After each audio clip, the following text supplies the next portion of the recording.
Welcome to the Red Letter and the Tara Palmeri Show. I have a very special guest on today, Marijke Chartouni. I have known Marijke since 2019. I've known her since I started reporting on the Giuffre Epstein story. And Marijke is a woman of incredible talent in terms of investigations and the ability to put pieces together and to really dig into a lot of the files, which is what this Epstein case is just flooded with, his files and documents, so many of them redacted, and she's able to really put together the pieces. And we worked on a podcast together, Broken Giuffre Epstein. We traveled around the country together, knocking on doors with Virginia Giuffre, who is one of the most prominent survivors of Giuffre Epstein. She accused Prince Andrew of sexual assault, and the Crown was forced to pay her in the only civil settlement they've ever settled. So this is something that we worked on very closely in a determination for justice and just to be able to corroborate the stories, as so many of these women, then girls, have been discredited throughout their lives. So it's a pleasure to have you on, Marijke. And Marijke and I talk frequently, probably almost every day. And I think I've been really impressed with your determination to help your survivor sisters and to get down to the bottom of the story. Well, thanks so much for having me. So, as someone who has looked into a lot of these files like I have, what did you make of this birthday book, this 50th birthday book that the House Oversight Committee found, or not found, they subpoenaed from Epstein's estate, and it was handed over? And what were your first thoughts when you went through it? I finally just finished going through all of it, but what were you thinking? I mean, it just validates everyone's story. It validates Virginia's story. It just shows how many people are involved. And, I don't see how so many people could be involved and just turn a blind eye to all of us and just have selective amnesia and, slam the door in your face and pretend, and not cooperate with law enforcement, not cooperate with the lawyers, not cooperate with the FBI, and just pretend that, we don't exist. And that's what this shows. Yeah, it is. It's really startling, actually, when you go through note after note after note from prominent people, and all of them seem to be in on the joke, right? It's a joke to them. It's a farce. It's this man likes young girls. There's even a section called Children, in which looks like a child is posing in sexy poses. I know. It is incredibly disturbing, but everyone else seems to think it's a laugh. No, how could so many people know and not care? Yeah.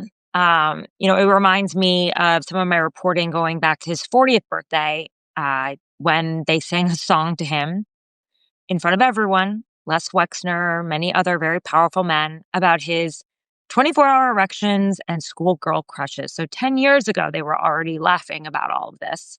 And then the names on this list are incredible.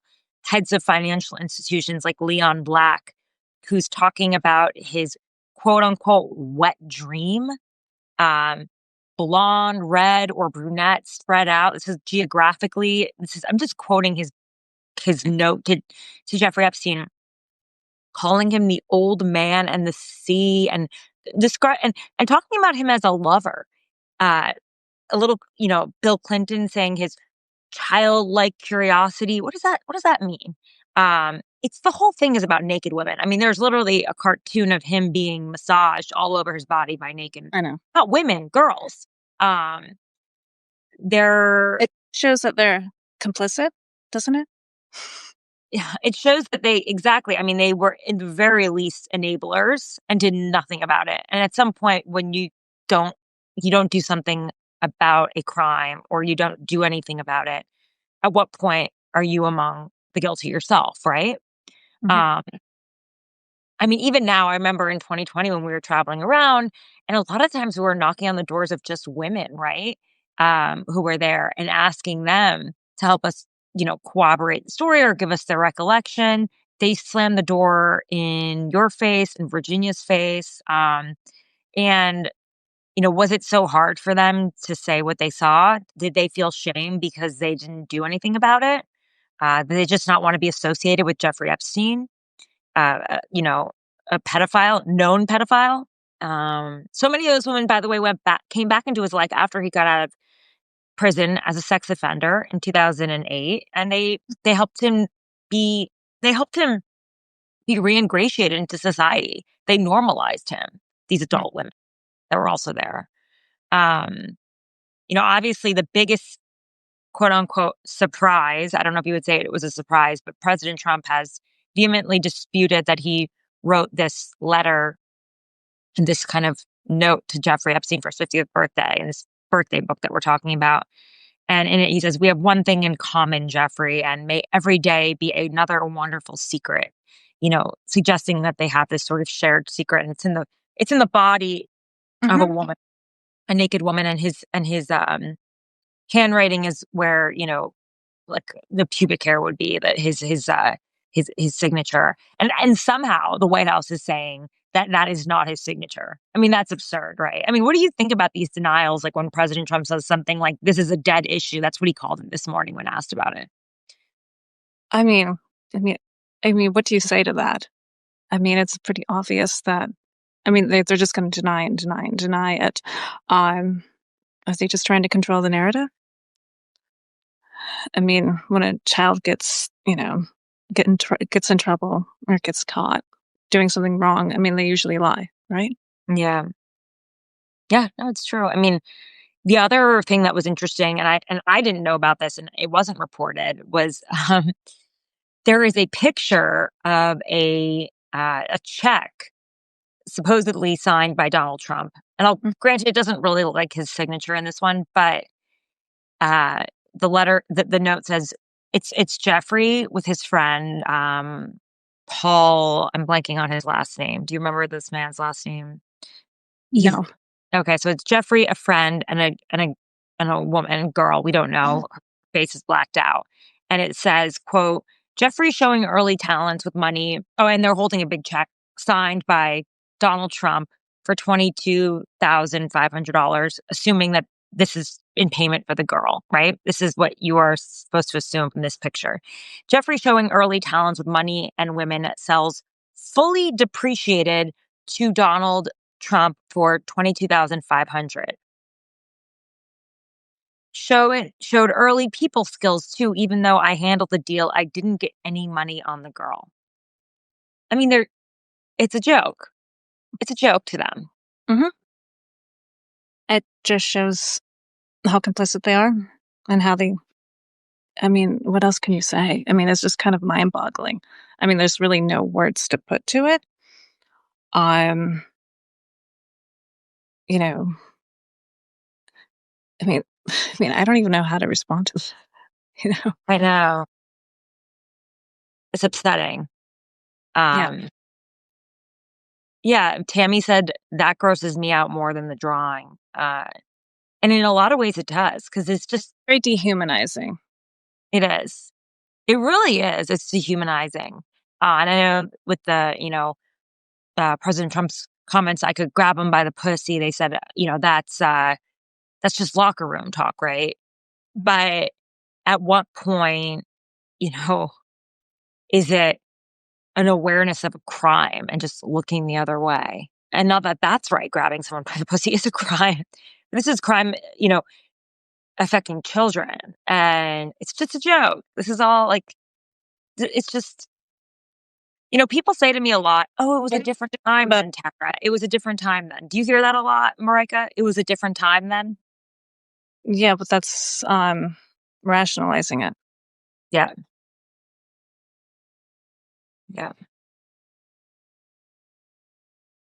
It certainly paints a picture of a web of very powerful people around Jeffrey Epstein who do not want to have these connections, that are showing that they are, at least in the very least, aware of his depraved behavior.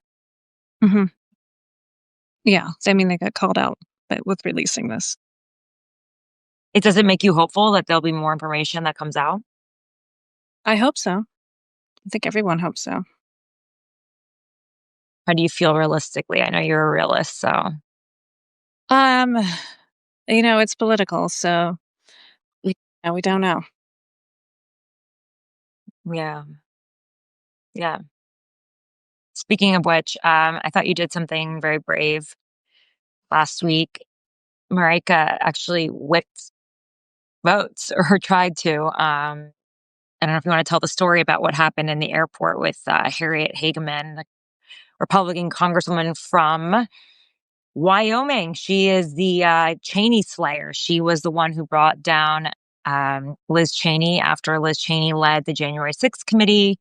She, claimed she was destroying the Republican establishment by taking down Liz Cheney, and Marijke saw her in the airport and decided to approach her, which, by the way, I thought was really brave. So, tell me about what happened. Well, we just happened to be on the same flight, flying out of Washington, going to Chicago, and I just thought I had an opportunity to connect with her and show, the human side of, the survivors. And I just walked up to her and just told her who I was. And, took her hand and shook it and said, will you please, vote for because we need your support. And Yeah. I wanted to connect with her in that space. And just to be clear with everyone, there are about, at that time, Republicans only needed two more votes to pass a Mhm. bill that Thomas Massie, a Republican, and Ro Khanna, a Democrat from Silicon Valley, are trying to pass that would compel the Department of Justice to release the Epstein files in full. Um, Mhm. and they only needed two more votes. So it was not crazy or irrational. Mm-mm. If you could have walked up there to her and convinced her to vote for this bill, that would have been a game changer. And then it would come down to only one vote. And I think the dominoes could have fell. Now, Massie is now saying, Thomas Massie, the congressman, is saying that they may not need those two votes anymore because there are some Democratic absences. They may have enough votes to pass this bill with just Democrats and a handful of Republicans. And those Republicans, by the way, are women. Marjorie Taylor Greene, Mhm. Nancy Mace has been open about her own sexual assault, and Lauren Boebert. They're the only ones who have been willing to defy the president, who said it would be a hostile act, according to the, sources at various news outlets, to vote in favor of this bill that would compel the release of the Epstein files. So I think, it was totally normal for you to walk up to her and make your case.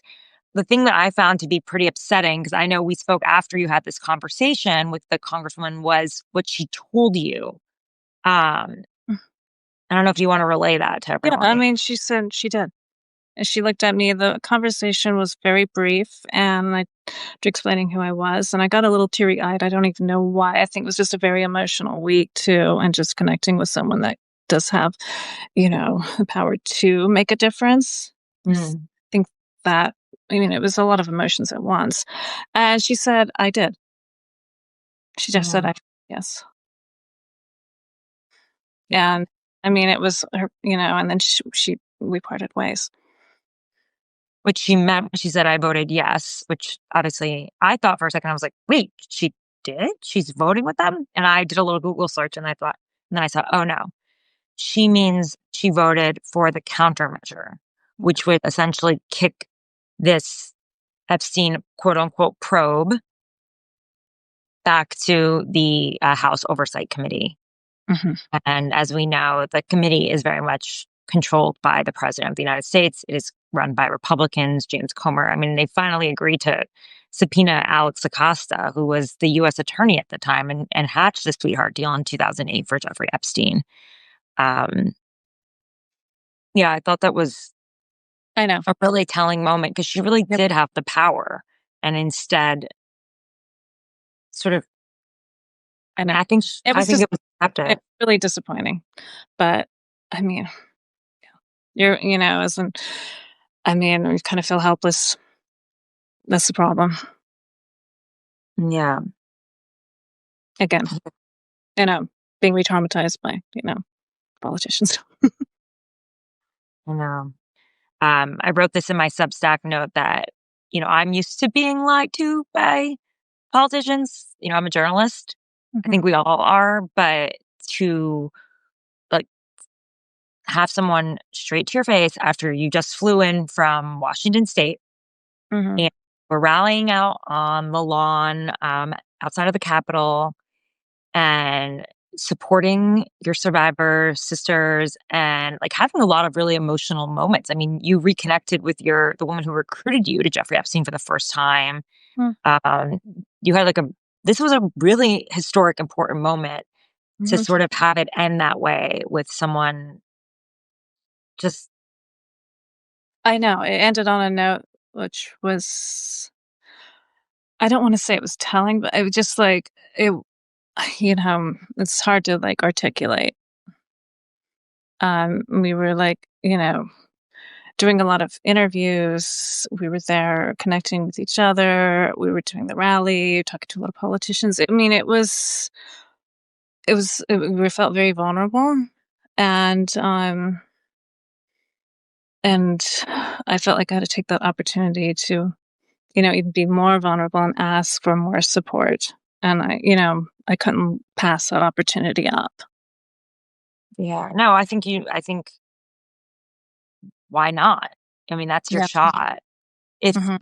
If she had actually if she was moved enough to stand up to the president of the United States and do the right thing, I mean, that would have been a really historic moment. It would have been a really big day.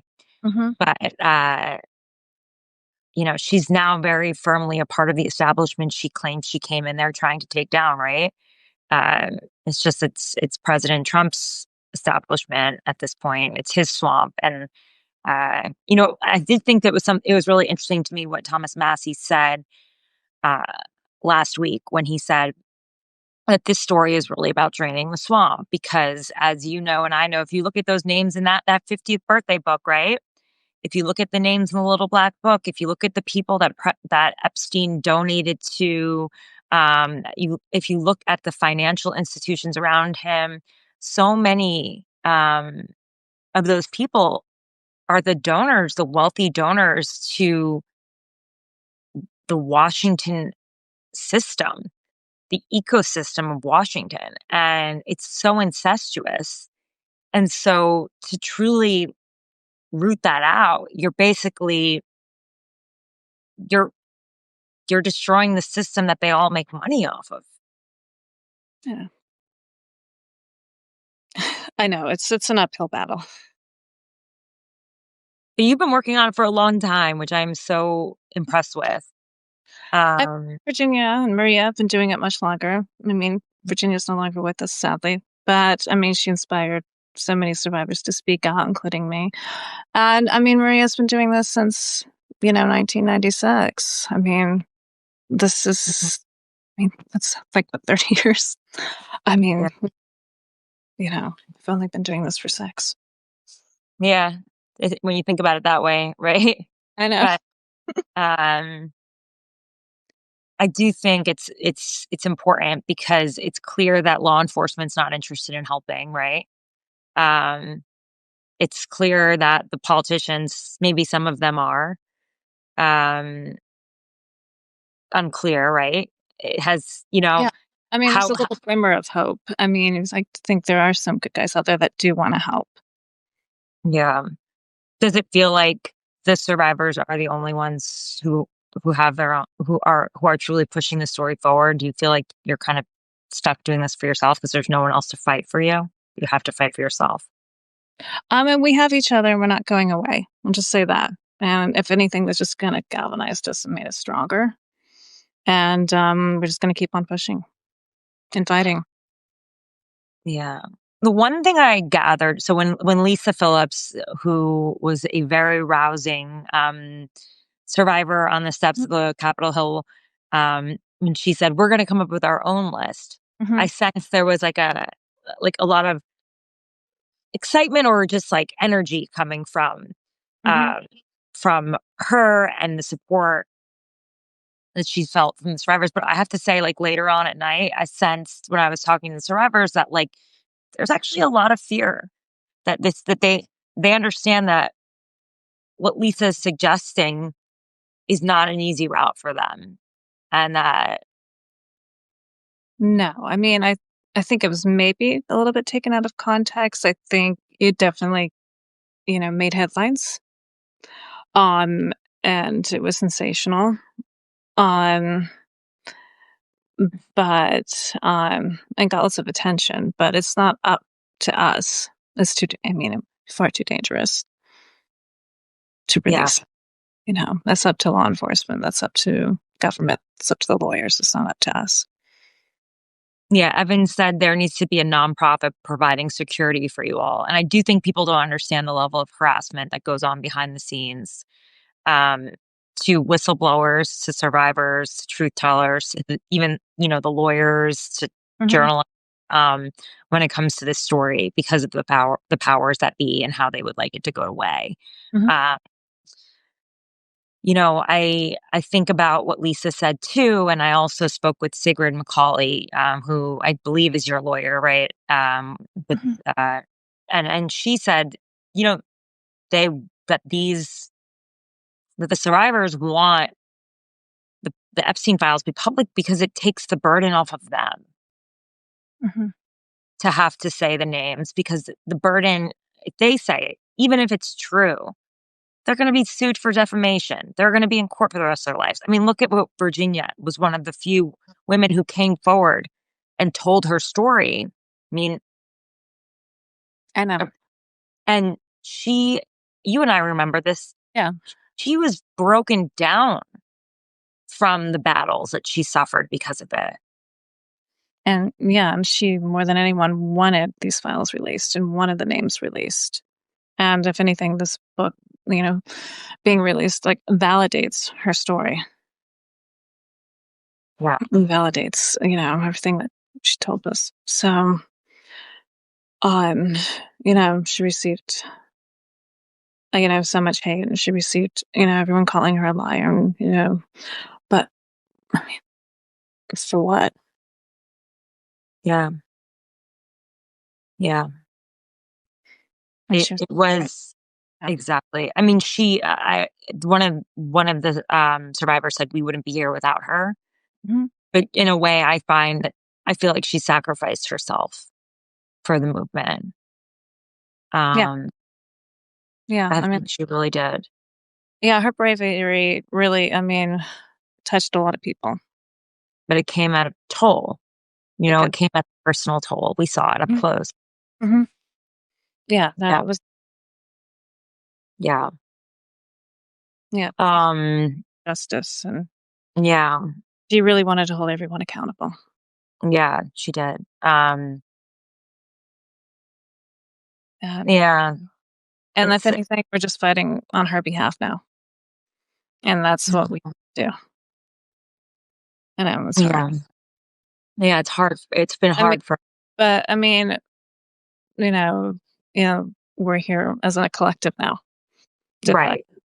and to seek justice on her behalf. And um, you know, to remind everyone, Maria did report this to the FBI in 1996.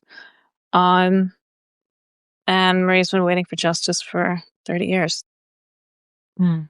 Yeah, Um, you know, and we all, and she suffered immensely too. right. And there's so many women that we don't know. The FBI estimates 1,000 Mhm, victims, which is, I mean, his mhm, entire 50th birthday book, almost all of it, all 274 pages, except for maybe a few of the pages from his mother, excuse me, mhm. all reference sexual depravity with young girls. Yeah, everyone knew and nobody cared. Nobody, even from when he was a kid, they're talking about how he was touching the rabbi girls, the daughter of the rabbi's breasts. It was just so, you know, this was just this was who he was.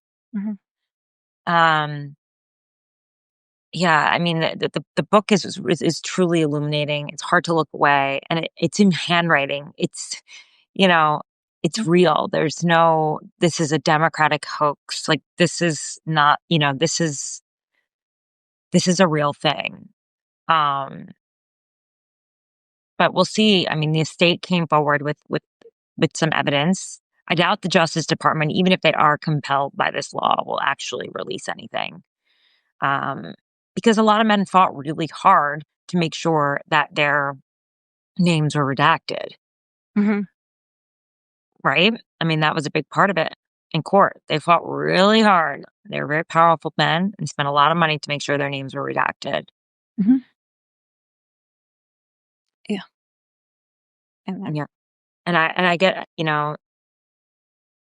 they say their name, it's unfortunate that and we do live in this I've said this a million times, this period of extreme lawfare.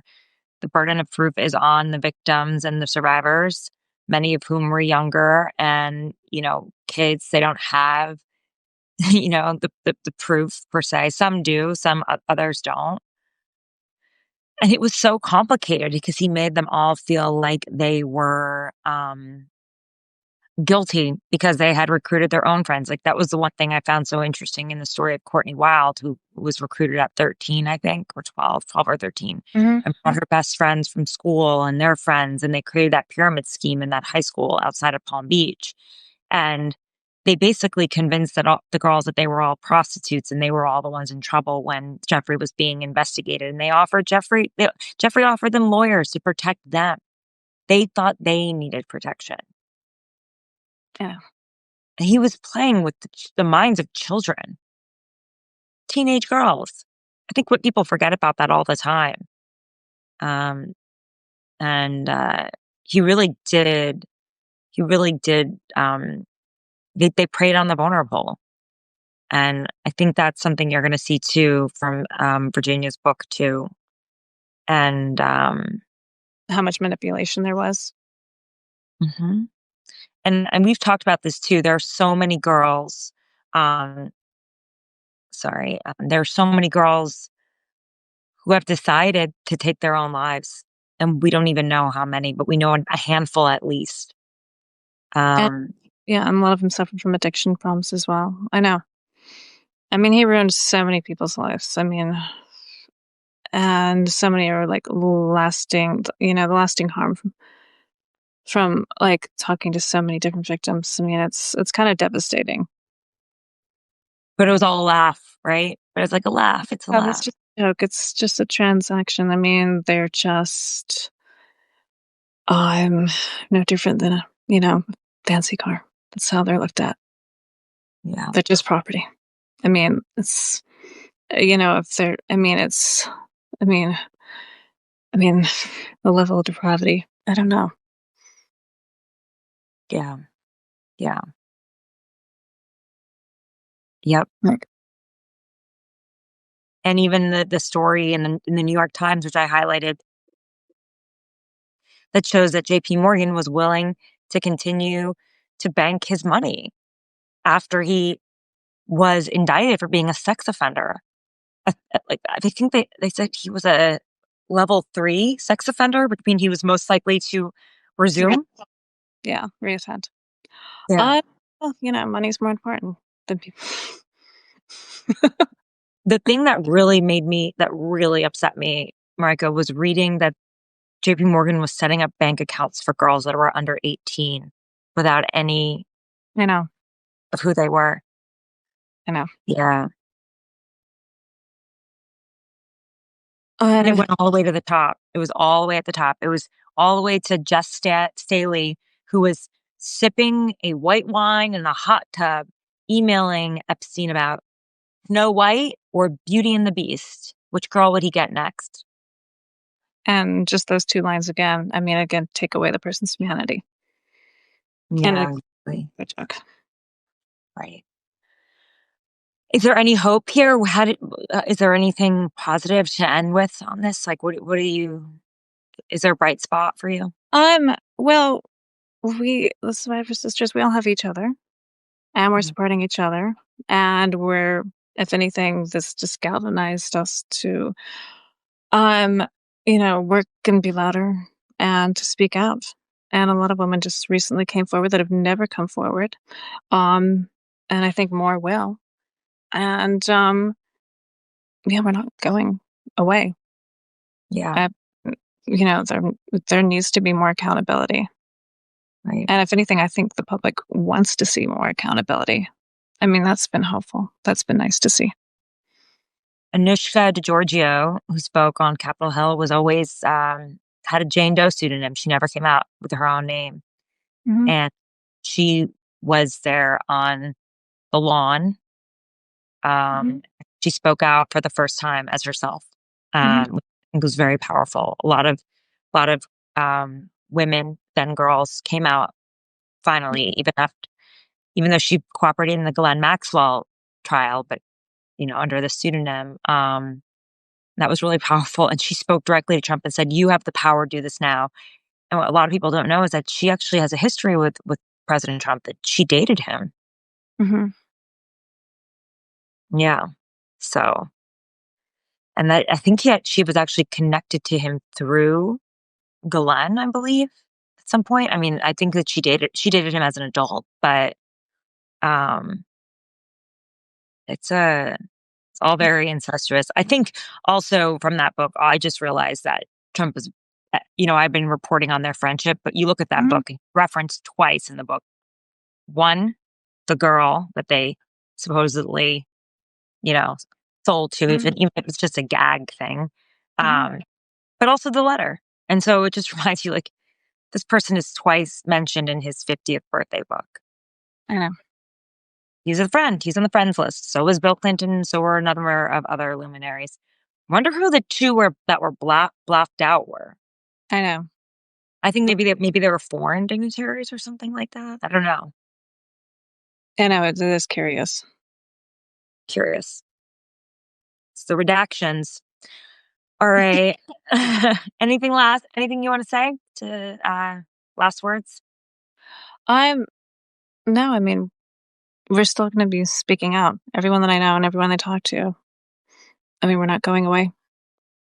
Yeah. And thanks for everyone's support. Yeah. Yep. Thanks for everyone too for subscribing to the Red Letter, for being here. I got Marijke to join Substack, so hopefully you will start to see And some of her brilliant postings on here. And thank you all to everyone who has been supportive of me and my journalism, and the many survivors that I have had the chance to interview, to get to know over the years, and to really truly to really truly admire, and to learn a lot from. So this has been a story. Even before the story rebroke again, you could say, whenever people would ask me what was the most important, what's been the most important work of your career, and I always go back to this story.